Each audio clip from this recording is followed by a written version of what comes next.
Kozhikode ആനക്കുളത്ത് വയോധികൻ train തട്ടി മരിച്ചു. Anakkulam railway ഗേറ്റിലെ line cross ചെയ്യുമ്പോഴായിരുന്നു അപകടം. ആളെ ഇതുവരെ തിരിച്ചറിഞ്ഞിട്ടില്ല.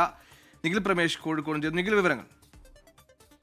ഇന്ന് രാവിലെ 10:50 കൂടിയാണ് ഈ സംഭവം. ആനക്കുളം റെയിൽവേ ഗേറ്റിലെ ലൈൻ ക്രോസ് ചെയ്യുമ്പോഴാണ് ഈ വയോധികൻ അപകടത്തിൽപ്പെട്ടത്. തിരുവനന്തപുരം ഭാഗത്തേക്ക് പോവുകയായിരുന്ന ഏറനാട് എക്സ്പ്രസ് ആണ് ഇദ്ദേഹത്തെ തട്ടിയത്. ആളെ തിരിച്ചറിഞ്ഞിട്ടില്ല എന്നുള്ളതാണ് അറിയാൻ കഴിയുന്നത്.